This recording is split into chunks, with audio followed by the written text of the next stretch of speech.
जया बच्चन ने शादी को क्यों कहा आउटडेटेड? सुपरस्टार अमिताभ बच्चन की पत्नी पूरे देश में चर्चित। अगर जया बच्चन ऐसा कहेंगे तो चर्चा करना पड़ेगा। मशहूर फिल्म एक्ट्रेस और सपा सांसद जया बच्चन अक्सर अपने बयानों से सुर्खियों में रहती हैं। पिछले कुछ दिनों से जया बच्चन का शादी को लेकर दिया गया एक बयान चर्चा में। जया बच्चन ने एक इंटरव्यू में अपनी नाती नव्या की शादी को लेकर बात की और अपने विचार रखे। इस इंटरव्यू में जया बच्चन ने शादी को आउटडेटेड बताया।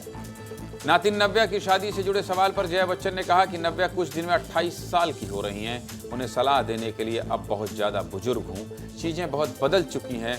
आज के बच्चे ज़्यादा स्मार्ट हैं। मैं नहीं चाहती नव्या शादी करें। इसके बाद उनसे सवाल किया गया कि क्या आप शादी को आउटडेटेड मानती हैं? तो इस पर जया बच्चन ने सहमति दी और हाँ कहा।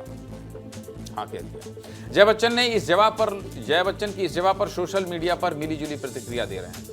वाराणसी जोन की अमर उजाला की संपादक उपमिता वाजपेयी ने इस पूरे मुद्दे पर साथ ही शादी को लेकर जो समाज में चल रहा है उस पर विस्तार से एक लेख लिखा है। आपको पूरा पढ़कर सुनाना चाहता हूं। उपमिता वाजपेयी ने लिखा है कि देश ने ब्याह में पीएचडी जितनी तालीम हासिल कर ली है, लेकिन इसे निभाने में सब के सब अंगूठा टेक है। जया बच्चन ने बरखा दत्त को पिछले दिनों दिए इंटरव्यू में कहा है कि वो नहीं चाहती उनकी नाती नव्या शादी करें। जया जी के मुताबिक शादी पुराना कॉन्सेप्ट है। बस फिर क्या था, शादी पर इंटेलेक्चुअल दंगल शुरू हो गया। ये कहानी इसलिए बता रहा हूं क्योंकि ऐसी बातें कोई कहता नहीं है, लिखता नहीं, लेकिन उपमिता ने जो लिखा है उस बात पर चर्चा शुरू हो गई है। अचानक सभी शादीशुदा प्रबुद्धों के जहन में अपनी शादी का सालों पुराना एल्बम लूप में उलटने पलटने लगा है। बाल विवाह, पगडुआ विवाह, अंतरजातीय विवाह, पुनर्विवाह से लेकर अरेंज मैरिज, लव कम अरेंज मैरिज जैसी शादी की झौवा भर किस्में, झौवा मतलब टोकरी, समझ रहे हैं आप, झौवा भर किस्में देख लेने वाले हमारे देश ने ब्याह में पीएचडी जितनी तालीम हासिल कर ली। लेकिन फिर भी इसे निभाने में सब के सब अंगूठा टेक ही, निरे, अनपढ़, मूढ़ और मूर्ख।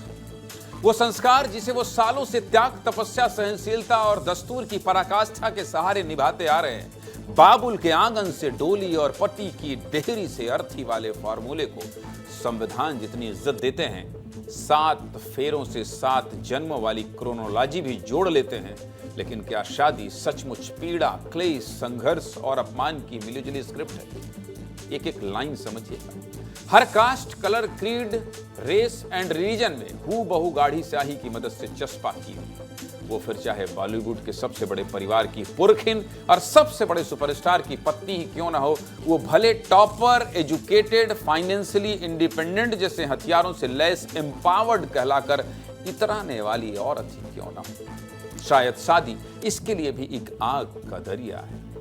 वही वाली कहावत ही है, जहां सब्र कर लिया तो सिल्वर जुबली मनाएंगे, वरना सम्मान और सेल्फ रिस्पेक्ट टाइप कोई डिमांड कर दी तो सिंगलहुड के हवाले होते देर नहीं लगती। सिंदूर और मंगल सूत्र को सुरक्षा की डबल लेयर और घनघोर शादीशुदा दिखने को समाज का सामना करने वाला बुलेट प्रूफ जैकेट समझने वाली औरतें यहां वहां अर्श से फर्श तक बिखरी पड़ी। शायद सिर्फ इसलिए क्योंकि उन्होंने अपनी अगली पीढ़ी के लिए रिवाजों और जायदाद में सिर्फ उंजरी भर निभाना शब्द छोड़ा है। अंजुरी भर।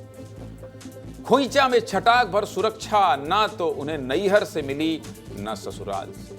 आखिर में सवाल यही कि अनिवार्य मानकर जिस शादी को हमने सिर चढ़ा लिया है उसके भीतर बसे सच से हम आप सब आंखें मूंदें। वक्त बदला तो शादी को मापने के पैमाने भी बदल गए। जंजी की दुनिया में शादी सिर्फ कर्तव्य नहीं, चुनाव है।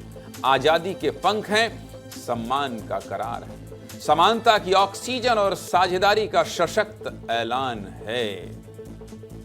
सीधे मुद्दे की बात यह है कि उपमिता आप बहुत शानदार लिखती हैं और ऐसी ही स्क्रिप्ट अगर मिलने लगे तो मैं एंकरिंग भी बहुत अच्छी करूंगा। खैर, सीधे मुद्दे की बात यह है कि शादी को लेकर सबके अपने अपने विचार हैं। सोशल मीडिया में उपमिता का ये जो लिखा हुआ लेख है वो ट्रेंड कर रहा है, लोग देख रहे हैं, एक दूसरे के पास भेज रहे हैं। तो मैंने कहा कि मैं उपमिता से परिचित हूं तो क्यों ना उनके इस शानदार लेख को आपसे रूबरू कराऊं।